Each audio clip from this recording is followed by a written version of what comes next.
Lo que es el síndrome inflamatorio multisistémico, pues es una entidad, podríamos hablar, relativamente nueva, que hemos venido a conocer secundariamente a esta pandemia de COVID-19. Entonces, durante esta presentación del síndrome inflamatorio multisistémico pediátrico, voy a iniciar con algunos datos que me parecen importantes, relevantes de rescatar, que son detalles de la pandemia, del virus, de cómo es el comportamiento en la población general, para después dirigirnos al comportamiento realmente en la población pediátrica.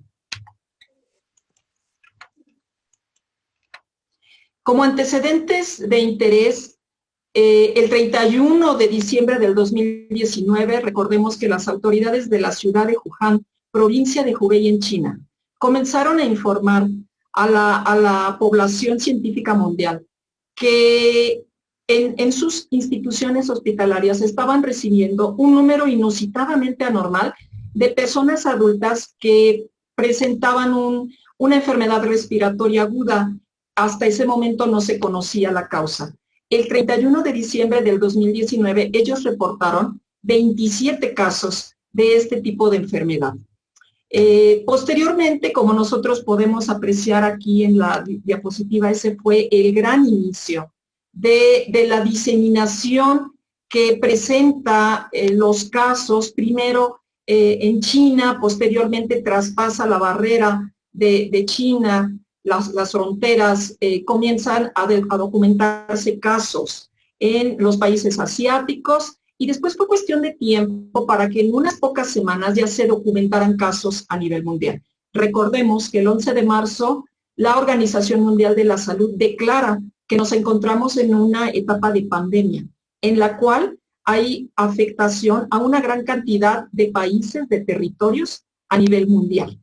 Posteriormente, ya con las semanas, se le va a dar un nombre a esta entidad, que inicialmente ni siquiera sabíamos por quién era causa, y se le va a llamar de aquí en adelante COVID-19.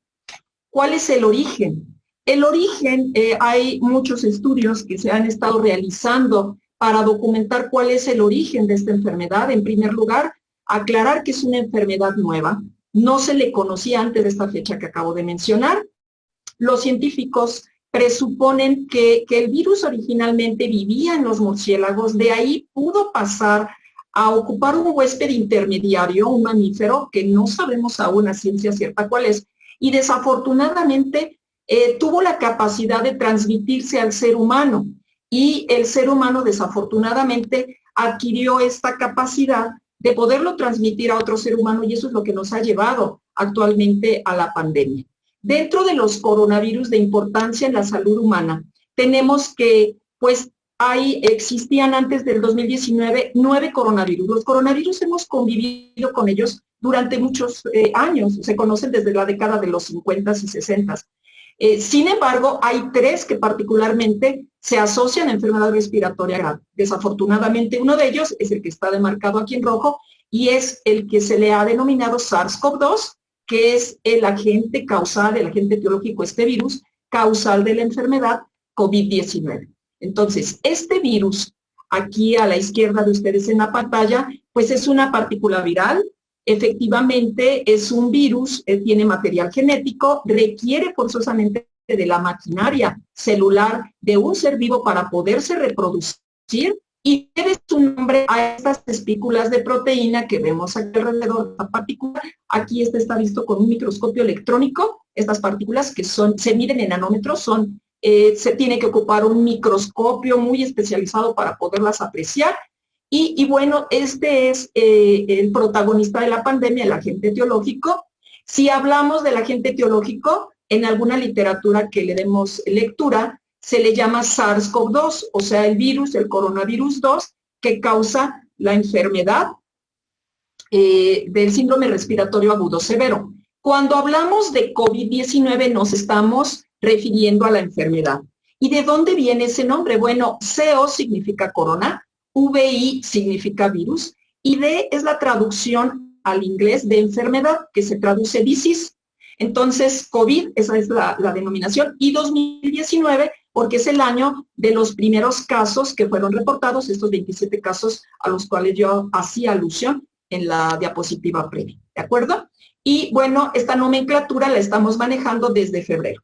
La enfermedad debe su nombre, la Organización Mundial de la Salud le da el nombre, y el Comité de Taxonomía Viral en Virus, el Comité Internacional, le da el nombre al virus. Eso quiere decir que hay un SARS-CoV, que no es el número 2, y que también en algún momento causó un brote en una determinada población. Bien importante para todas las acciones, para todo lo que tiene que ver con prevención, es conocer cómo se transmite el virus. Y fíjense ustedes que a lo largo de un año que tiene ya esta pandemia, se publicaron infinidad de artículos científicos tratando de documentar a toda la comunidad médica de cuáles eran los mecanismos por los cuales se transmitía con mayor frecuencia el virus. Entonces ahora sí tenemos un poco más de información de cómo es que se transmite el virus y conocer cómo lo puedo adquirir. Me va a mí a dotar de todas las herramientas de conocimiento para limitar los contagios al interior de los hogares, al interior de nuestras comunidades, al interior a futuro, ¿verdad? En algún salón de clases, etcétera. Entonces, tenemos 3 mecanismos de transmisión del virus. El mecanismo que se conoce que es el principal motivo por el cual se transmite el virus es el primero, que se le llama transmisión por gotas, que está completamente a la izquierda de la pantalla. En este, una persona enferma de COVID-19 va a expeler gotitas de saliva que contienen en su interior a los virus infectantes. Estas gotitas de saliva son, o partículas de gotitas respiratorias, son de un tamaño tal que se pueden esparcir aproximadamente a 1,5 metros desde el sitio de la fuente, que en este caso la fuente es una persona infectada.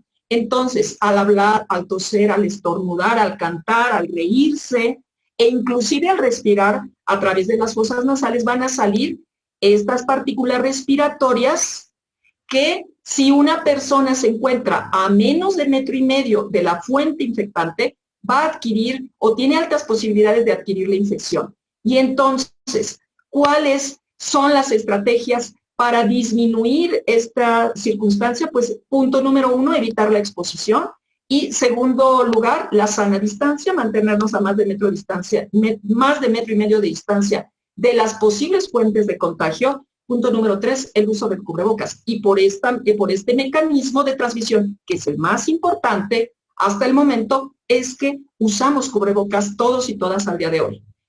Un segundo mecanismo de cómo podemos adquirir el SARS-CoV-2 es si estas gotitas que está expeliendo la fuente tocan o contaminan algunas superficies inanimadas. Pueden ser las manos de una persona, bueno, esa es animada, pues a esto le llamamos contacto directo, y contacto indirecto si toca algunas superficies inanimadas, como puede ser una perilla, un grifo, un teclado de computadora. Si yo con las manos toco una superficie contaminada e inadvertidamente me llevo esas manos a boca, a nariz o a la conjuntiva de los ojos, tengo posibilidades de contagiarme. Entonces, para evitar la transmisión o el contagio por esta fuente, entonces es que voy a ocupar, ¿verdad?, el lavado de manos. Entonces, si ustedes notan, siempre hay una solución a prevenir la transmisión, de tal manera que habemos personas que aún habiendo tenido contacto directo con enfermos con COVID-19, como su servidora, no tuve contagio porque hay medidas con las cuales puedo prevenir el contagio. No es una situación absoluta el que tengamos que contagiarnos forzosamente de COVID, ni aún teniendo casos en nuestro hogar. O sea, hay manera de prevenir los contagios. Entonces, de aquí la manera de no bajar la guardia para prevenir los contagios por esta vía. Finalmente, durante mucho tiempo en la pandemia, inclusive ya estábamos por mayo, junio, no se reconocía que los aerosoles pudieran ser una fuente de contagio importante para el SARS-CoV-2. Sin embargo, estudios posteriores aclararon que esto sí es posible. Los aerosoles son partículas de secreciones respiratorias muy pequeñitas, más pequeñitas de 5 micras, que llevan también en su interior estos partículas infectantes a los virus y que por ser tan poco pesadas pueden permanecer flotando y pueden transportarse a grandes distancias, ¿de acuerdo? Entonces, aquí en este ejemplo de cómo podemos adquirir el virus por este mecanismo de transmisión que son los aerosoles, es este brote que ocurrió en la ciudad de Wuhan, en donde, si ustedes ven, es un recinto cerrado, un restaurante en donde una persona acude, que en este caso es el paciente que está pintado en rojo, y está conviviendo en este recinto con otro grupo de personas que se encuentran alrededor,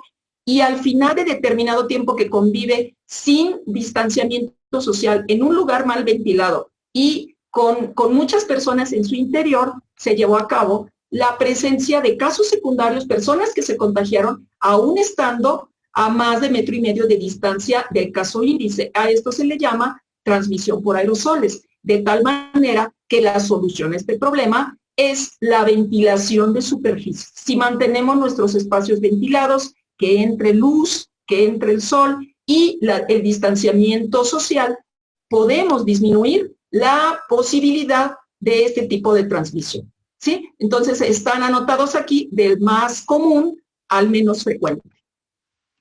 Datos generales de la COVID-19, la vía de entrada ya la mencionamos, ojos, nariz, boca, y de ahí pues penetra para generar la enfermedad, que es fundamentalmente una enfermedad respiratoria, pero que tiene muchas complicaciones. Después de que el virus entra, va a haber un periodo de incubación. Desde que el virus entra al organismo hasta que la persona desarrolla la primera manifestación de enfermedad, pasan de 2 a 14 días, en promedio 5 a 6 días. Y los síntomas más comunes en la población en general son la tos, la fiebre y el cansancio, no son los únicos. ¿Cuánto tiempo dura contagiando una persona? Bueno, cuando el caso es leve o es moderado, dura contagiando desde el momento de la aparición de las manifestaciones durante 10 días, pero casos graves que requieren inclusive ventilación mecánica, puede durar contagiando a la persona hasta 20 días. ¿Cuáles son las presentaciones directamente clínicas en niños? Efectivamente, al principio de la pandemia comenzamos a notar que los niños aparentemente no se infectaban mucho o se infectaban en mucha menor proporción que los adultos, pero ahora sabemos que muchos de esos niños no considerábamos que estuvieran infectados, porque hay estudios que nos demuestran que hasta una cuarta parte de los pacientes pediátricos pueden cursar la enfermedad y ser completamente asintomáticos, ¿de acuerdo? De ahí hay un abanico de posibilidades. La gran mayoría de nuestros pacientes pediátricos, los menores de 19 años, evolucionan como una enfermedad muy leve, como un resfriado común, y ya menores proporciones evolucionan con neumonía o con una enfermedad grave, como una neumonía severa, o con enfermedad crítica que requiere ingreso a las unidades de cuidados intensivos. Bien interesante es que en abril del 2020 se comenzaron a documentar casos del síndrome inflamatorio multisistémico pediátrico. Entonces, es una entidad que está cumpliendo 1 año de que se empezaron a reportar los primeros casos. Cuando los niños son sintomáticos, aquí podemos nosotros ver a la derecha cuáles son las manifestaciones más comunes en la población pediátrica, y tenemos que es la tos, el dolor de garganta o odinofagia y la fiebre. Y los factores de riesgo en los menores para poder desarrollar una enfermedad grave, o sea, es la población pediátrica más vulnerable que debemos de cuidar de los contagios, son todos los pacientes en edad pediátrica que presente cualquiera de estas condiciones, ya sea alguna enfermedad crónica, alguna enfermedad que comprometa su sistema inmunológico, o la población de obesos mórbidos, etcétera. Entonces, ellos son los más vulnerables a presentar una enfermedad seria. ¿Cuál es el origen del síndrome multisistémico pediátrico? Ya directamente hablando de este tema secundario a la inflamación por el SARS-CoV-2. Esta autora, en lo que es en Gran Bretaña, en abril del 2020, en Londres, reportó en un artículo médico un grupo de 8 niños, 8 pacientes en edad pediátrica, que tenían un síndrome con grandes marcadores de inflamación demostrados en sangre, y que tenían unas características similares a una enfermedad con la que nosotros como médicos pediatras vemos con relativa frecuencia, que es una enfermedad que se llama enfermedad de Kawasaki. Ahora en unos momentos más les coloco unas diapositivas de cuáles son las manifestaciones clínicas, pero a lo que voy es que se parecía mucho a esta enfermedad de Kawasaki, que es una enfermedad que es una vasculitis generalizada. Los vasos sanguíneos del cuerpo general de todo el organismo se inflaman y dan manifestaciones en diferentes órganos. Entonces, después de las observaciones de esta autora en Gran Bretaña en abril, varios autores de otros países europeos, Estados Unidos y Latinoamérica comenzaron a reportar casos de este síndrome inflamatorio multisistémico, pero todos estaban relacionados temporalmente con que los pacientes habían tenido ya sea el contacto epidemiológico con alguien de la familia que había padecido COVID-19 y al hacer los estudios diagnósticos en los pacientes se corroboraba que ellos, los niños, también habían tenido infección, pero que a lo mejor había pasado desapercibida completamente para sus padres y por eso no estaban diagnosticados previamente con COVID-19. Entonces, ya para mayo del 2020, los CDC de Atlanta y la Organización Mundial de la Salud ya reconocen a este síndrome como una entidad y le dieron diferentes nombres. Entonces, actualmente nosotros ocupamos estas siglas para referirnos a él con un nombre corto, ya ven que el nombre es bastante largo, por sus siglas en inglés le llamamos PIMS, pero es la traducción del inglés de síndrome inflamatorio multisistémico pediátrico. Y por esas siglas así lo vamos a conocer. Los CDC de Atlanta y la Organización Mundial de la Salud también le tienen el nombre como tal para esta entidad, es distinto. Para los CDC se le llama SIM o MIS, dependiendo de si es la traducción del inglés o al español, y MIS-C, como nos lo da la Organización Mundial de la Salud. Nosotros hemos acuñado, en términos muy generales, hablarle a esta enfermedad como PIMS. Y si ustedes notan, entonces ha sido descrito por las grandes organizaciones dedicadas a la salud en diferentes tenor y tiene, salvo algunas diferencias, diferentes criterios diagnósticos en cada una de las publicaciones médicas. ¿Cuándo ocurre este PIMS? Cuando se tiene contacto con alguna persona que ya haya padecido COVID-19 y que estemos conviviendo con esta persona. Obviamente, el concepto incluye que es población pediátrica y la enfermedad, en términos así generales o globales, es una enfermedad postinfecciosa, postinfección aguda. Es decir, que las manifestaciones se presentan de 10 a 40 días, aunque hay literatura que nos marca que hay casos que se pueden presentar inclusive hasta 60 días posteriores a que el niño o la niña habían presentado síntomas de COVID y no habían dado ninguna otra manifestación. Eso es sumamente importante porque a veces creemos que ya se recuperó de la enfermedad cuando lo más grave para su salud va a ser posterior a la exposición, posterior a haber presentado las manifestaciones clínicas de la enfermedad y puede tardar semanas el paciente en manifestar los datos. Entonces, entre 10 y 40 días posterior a ello. ¿Qué características generales tienen los pacientes que presentan PIMS? Entonces, yéndonos a lo que es la palabra síndrome, porque se llama síndrome inflamatorio multisistémico, el síndrome es un conjunto o grupo de signos o síntomas y no como tal una enfermedad. Si ustedes notan, no se sabe mucho, incluyendo qué lo causa. Se sabe que es una respuesta inflamatoria severa o tardía del organismo del paciente a la infección previa por SARS-CoV-2. Y particularmente, ¿verdad?, se va a presentar en algunos grupos etarios, como es de 3 a 12 años de edad. No sabemos al momento qué lo causa y tampoco sabemos cuáles son los factores de riesgo. Sin embargo, observaciones de países que han reportado gran cantidad de casos de PIMS nos dice que es más común en la edad entre 3 y 12 años de edad, con una media de presentación en edad escolar de 8 años, se presenta por igual en los varones que en las niñas y tiene más incidencia en países descendientes de afroamericanos, afrocaribeños o hispanos.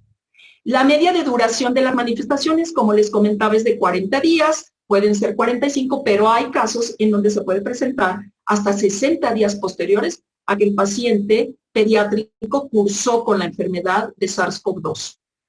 es poco común. Muchos niños eventualmente pueden mejorar, sin embargo, con una atención médica oportuna. Algunos niños pueden empeorar rápidamente después del inicio de las manifestaciones al punto que pone en riesgo la vida.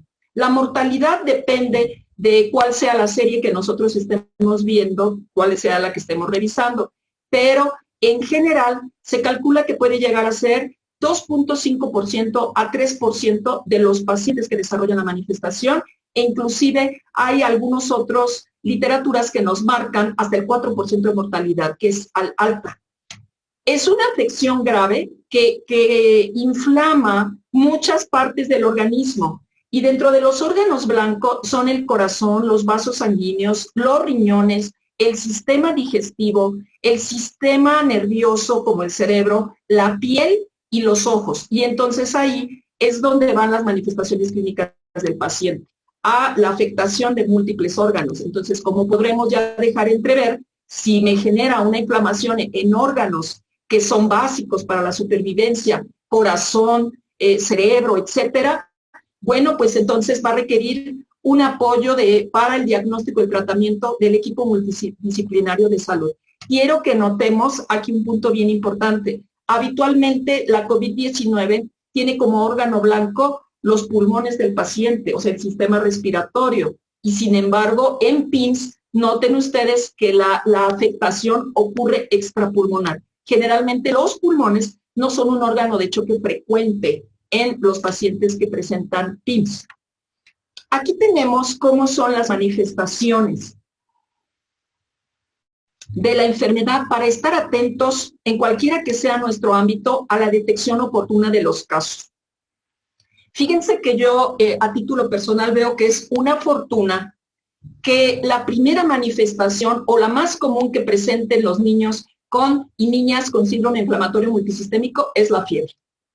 Entonces, habitualmente por ser la fiebre un síntoma que angustia mucho a los padres y cuidadores, afortunadamente pueden tener la oportunidad de acudir de manera oportuna a lo que son los servicios de salud. Entonces, el primer criterio que presentan estos pacientes es fiebre. No es una fiebre que dure poco tiempo, es una fiebre persistente, particularmente de 1 a 3 días, e inclusive puede durar más.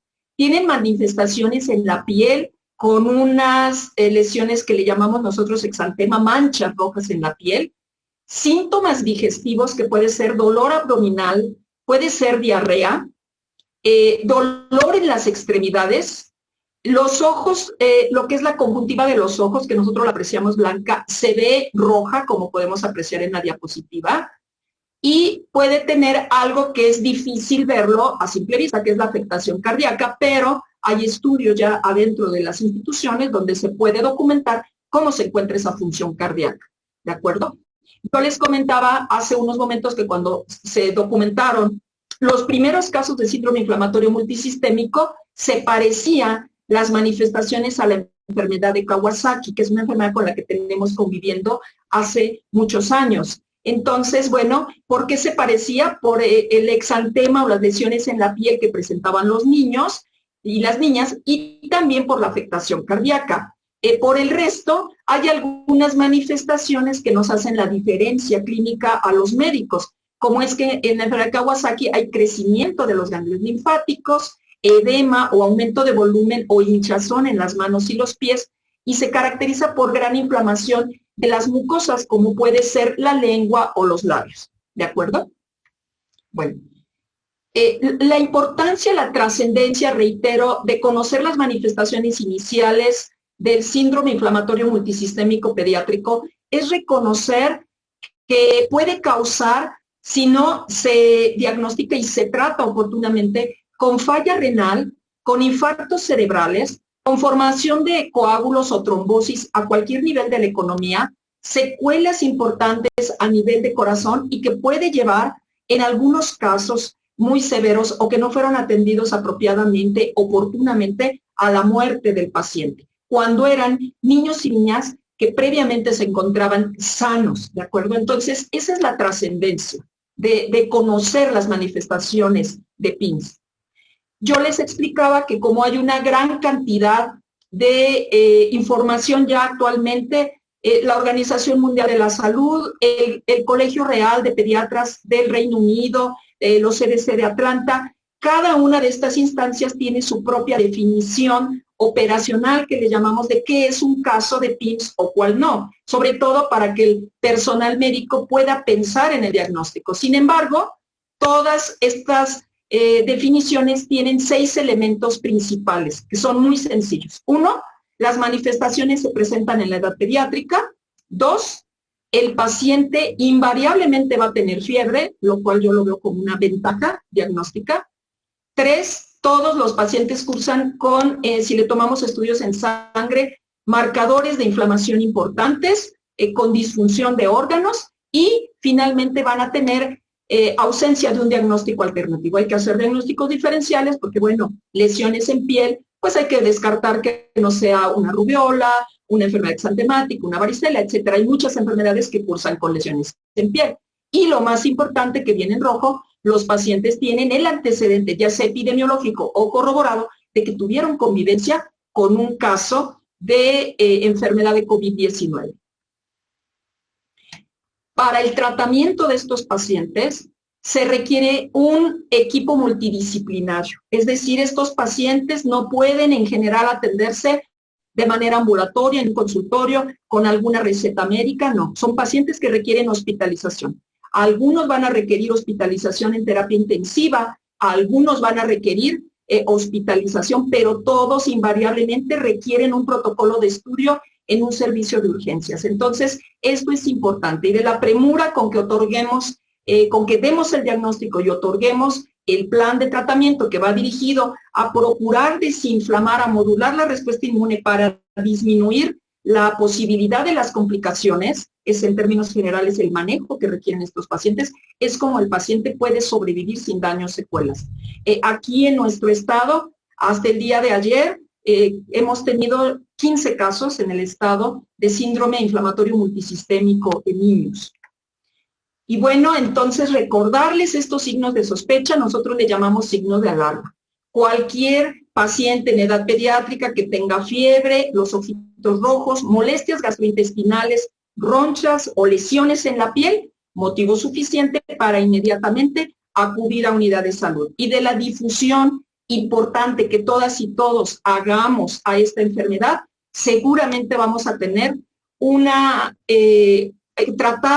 tener la posibilidad de atender a nuestros enfermos con la oportunidad que merecen y dar el tratamiento específico. El retraso en el tratamiento, entonces, puede ocasionar consecuencias graves y complicaciones. Por lo tanto, la detección, el conocimiento, la difusión de esta información es indispensable. Como puntos importantes de lo que hemos platicado esta mañana, la COVID-19, quitémonos la idea de que es inocua o que no hace daño para los y las niñas. Eso pensábamos en un principio antes de conocer estas manifestaciones que pues son realmente nuevas. Entonces, la COVID-19 no es inocua. No sería conveniente que se siga transmitiendo el virus en la comunidad y todos y todas, independientemente de nuestra edad y nuestros factores de riesgo, debemos procurar transmitir todas las medidas de prevención de los contagios al día de hoy y en lo que sigue. Algunos niños presentarán complicaciones serias que van a poner en riesgo su vida. No sabemos quiénes. Los casos, las casuísticas mundiales reportan niños que no tenían ninguna patología previamente y desafortunadamente han perdido la vida. Es prioritario entonces disminuir las posibilidades de contagio a los menores en educación en bioseguridad y difundir la información a la población general de medidas de prevención de los contagios y de los signos de alarma de estas complicaciones serias de la enfermedad de COVID-19. Aquí les representamos algunas de los trípticos que se han generado al interior del Estado para procurar sensibilizar a la población acerca de este tema, a la población en general, explicando brevemente qué es el PIMS, cuáles son los signos de alarma y lo importante que es poder detectar oportunamente y que las personas no minimicen los síntomas y poder acudir a solicitar atención médica. ¿verdad? Esto debe ser difundido a la población en general, evidentemente a todo nuestro personal de salud, que ya cuentan con capacitaciones previas en estas manifestaciones para poderlas detectar a tiempo. Los objetivos entonces de las capacitaciones a los cuidadores, a toda persona que en su casa viva un menor de 19 años, tiene que ser una persona que comprenda, que entienda bien cuáles son los signos de alarma de la enfermedad COVID-19, no restar importancia a ninguna de las manifestaciones clínicas del menor, favorecer que nuestra población no se automedique, lo cual puede generar retrasos en solicitar atención médica, reforzar todas las medidas preventivas de la COVID-19 en nuestros hogares y solicitar atención médica oportuna. Hay un mito que se ha transmitido en la población y por el cual algunos pacientes llegan tarde a solicitar atención médica, que es que los padres evitan acudir a las instituciones a pesar de que los pacientes tengan una emergencia porque creen que a lo mejor en el hospital es una fuente de contagio, por ejemplo, para la COVID-19. Y cuando son hospitales que les llamamos COVID, en donde ya se sabe que se atiende al paciente con COVID-19. Entonces, recordarle a toda esta población que en nuestras instituciones tenemos protocolos de seguridad, ¿verdad? Tenemos protocolos, todas las medidas de prevención son súper estrictas y que no conlleva un riesgo el llevar a su hijo a recibir o a su hija atención médica por temor de adquirir la infección. Tenemos filtros a las entradas de nuestras instituciones, tenemos muy rigurosos cuidados para evitar este tipo de circunstancias, contagios al interior de las instituciones. Entonces, hay que participar en disminuir estos mitos que luego surgen en la población. Finalmente, esta es la última diapositiva de mi presentación, recordar que sí tenemos mucho trabajo aún por hacer, todavía no llega el momento en que nos debamos de quitar las mascarillas, ya a veces vemos personas que han minimizado como vemos que en este momento el número de casos probablemente ha disminuido, a lo mejor en estas fechas o las semanas anteriores, creemos que ya no se requieren medidas. Estas medidas llegaron para quedarse y constituir hábitos de higiene general que todos y todas deberíamos de quedarnos con ellos, por lo menos, ¿verdad?, hasta que nuestras instancias sanitarias nos den otra indicación. Y es el uso de lo que es nuestro cubrebocas, el lavado frecuente de manos, mantener la distancia apropiada entre persona y persona. Ya dijimos por qué debe ser de más de 1,5 metros.